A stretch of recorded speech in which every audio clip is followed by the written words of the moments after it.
welcome back to my channel. I hope you're all doing good. In this video we are continuing on from the last video I made where we poured Jesmonite into the moulds. We didn't wait for that Jesmonite to set more than 30 minutes before pouring resin. If you didn't see that, I will link it here. In this video we are going wet on wet, poured together at the same time, and I'm nervous.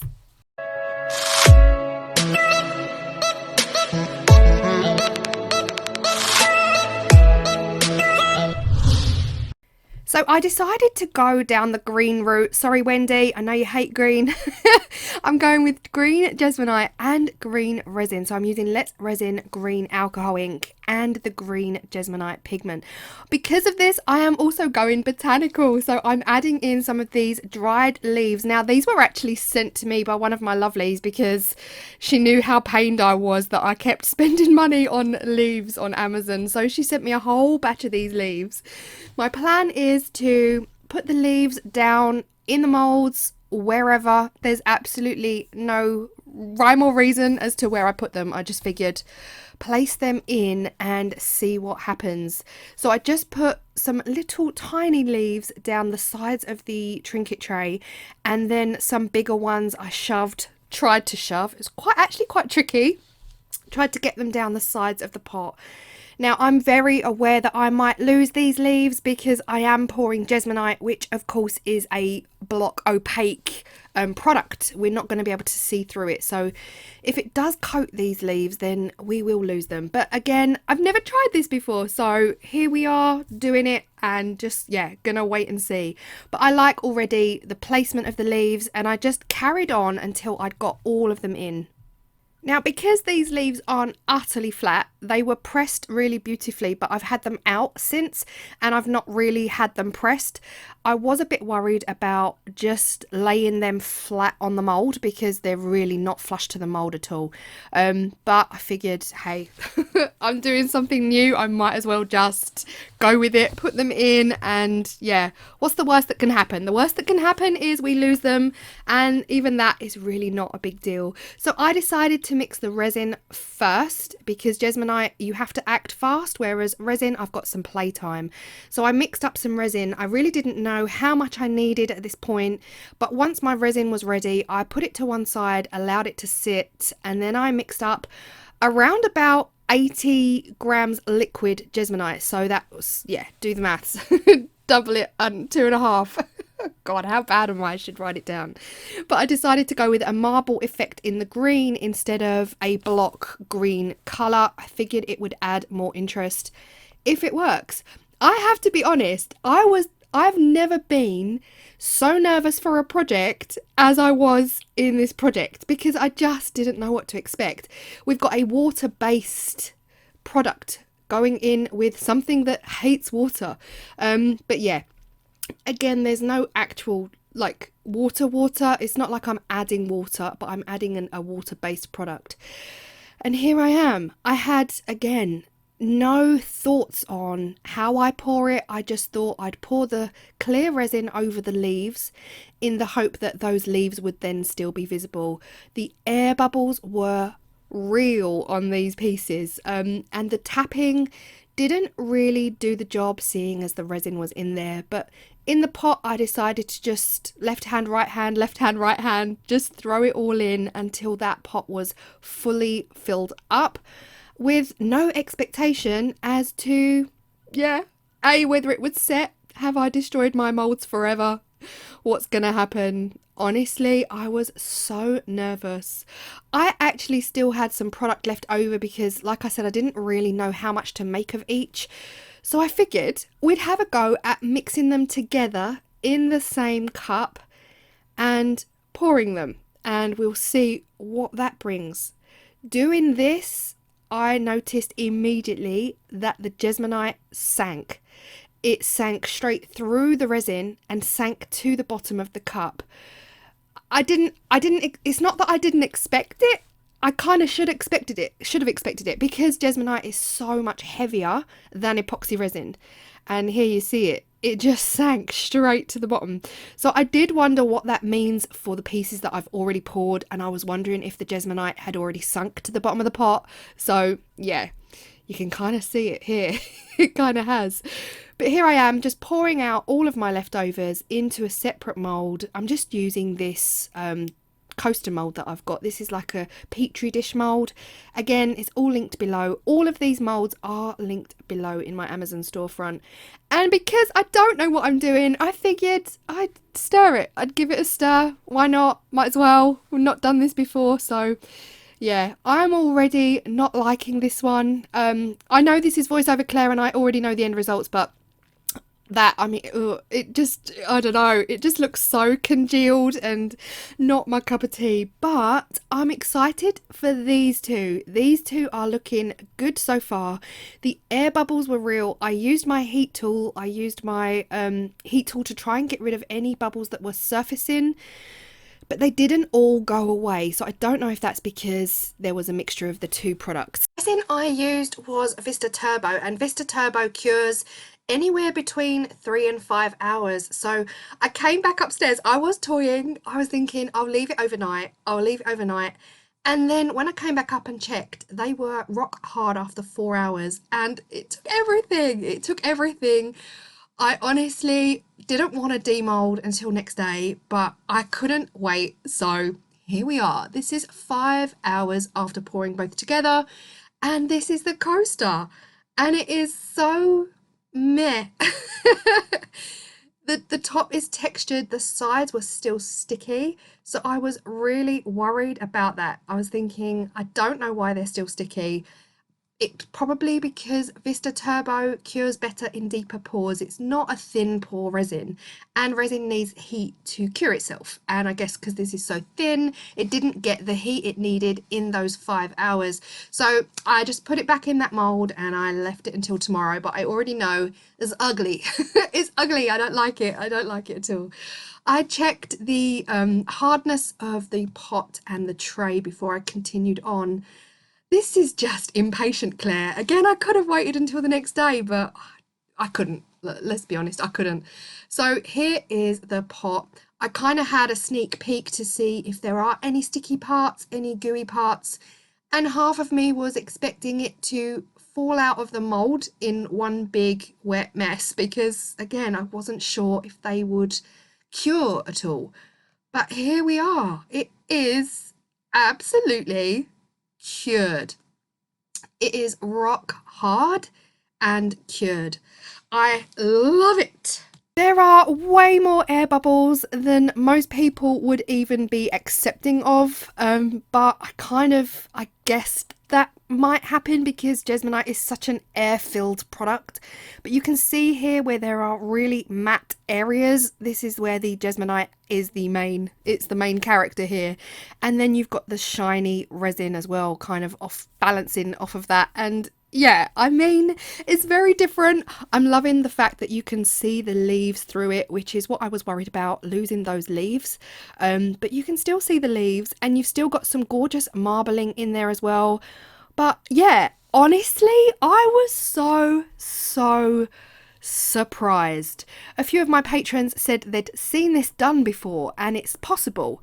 But until you try it yourself, you really don't know how it's going to come out or if it's even going to work. And yeah, it really worked. And I guess my logical brain was telling me that, you know, you can actually put acrylic paint into Jesmonite and into resin, and they both kind of cure. And you can use acrylic paint as a colorant for epoxy resin. So after this happened, my logical brain was telling me it kind of stands to reason that Jesmonite would cure in epoxy resin because Jesmonite is an acrylic product. So yeah, I was so happy. I was really examining this pot so much, and we can all now see that the Jesmonite did sink. It sank all the way to the bottom, leaving the top of the pot mostly Jesmonite and the bottom of the pot mostly resin. So if you are going to do this, just be aware that Jesmonite weighs so much more than epoxy resin, and your Jesmonite will sink. Now on the tray, I did notice some weird happenings around the edges, and I was a bit worried about the tray. But again, on Demold, I was kind of like looking to see if there were any sticky parts like there were on that little coaster.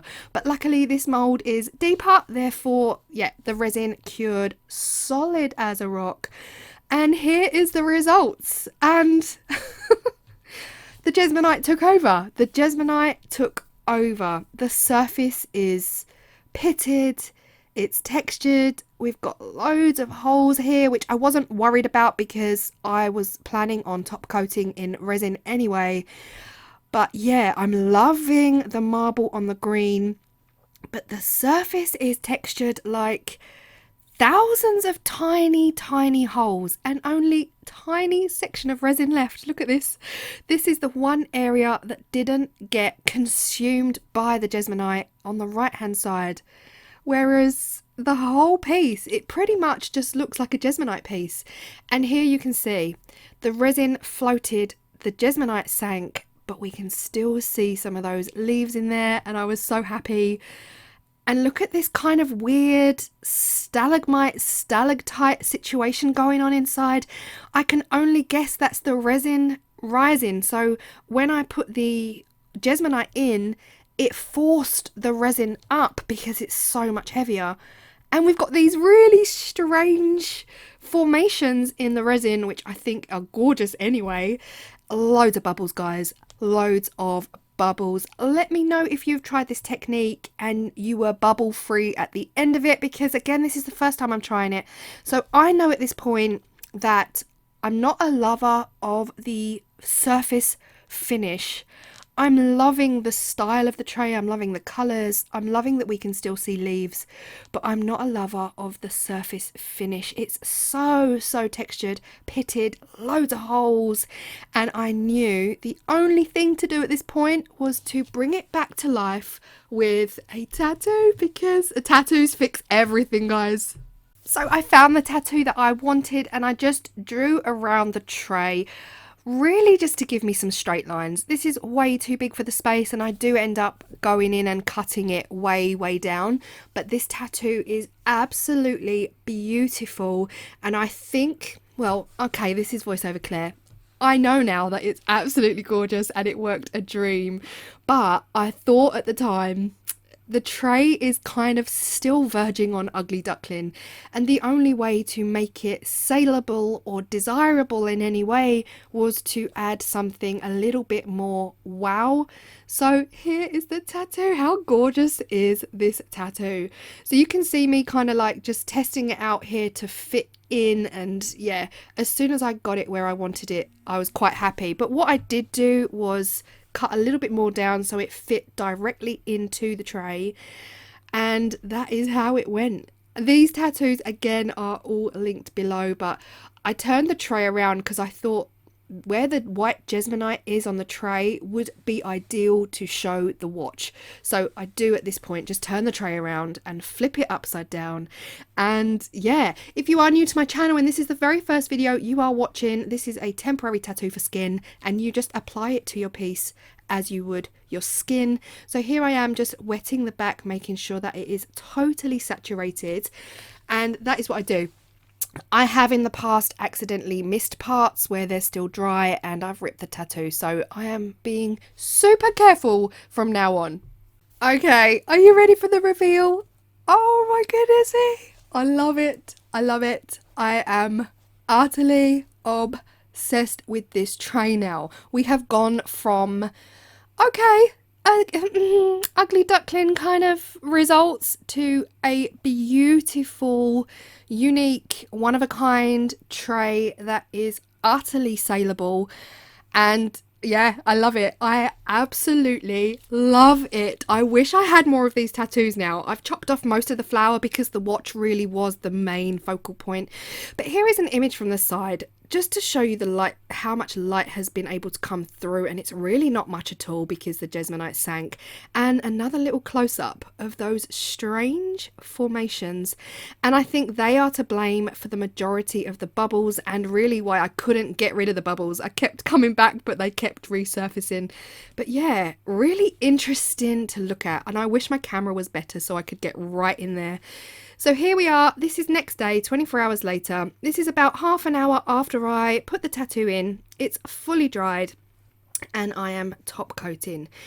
Now, when you put tattoos in trays, you'll all know, I've said this 1,000 times, they do need top coating because they are sticky. Whether you put the tattoo in the mould first or put the tattoo in the resin, as I have done in this video, it will still need top coating. And all you want to do is just put enough resin to coat all the way to the edges, and I've just put a little bit more in for luck. And then I use my heat tool. Now, I use my heat tool for quite a while to get rid of bubbles.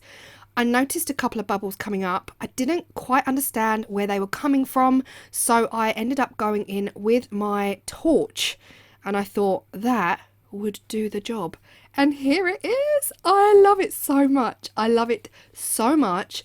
To go from something I really didn't like the look of to this, I'm so happy. This is the next day, okay? First glance, guys, gorgeous, beautiful, successful. But no, we had a major bubble breakout. Major bubble breakout. I heated this resin. There was absolutely no way bubbles could surface on this resin. I've done this before. I've resin top coated Jesmonite before. I've resin top coated tattoos before. I have never seen this many bubbles break out on the surface after I've walked away with perfectly clear resin. And look at this. I am absolutely, devastated is a bit of a first world thing to say. But I do now have to sand all of that down to get rid of those bubbles because this tray is too gorgeous to just leave it destroyed like that. The pot next day, beautiful, perfect, nothing I can say bad about it.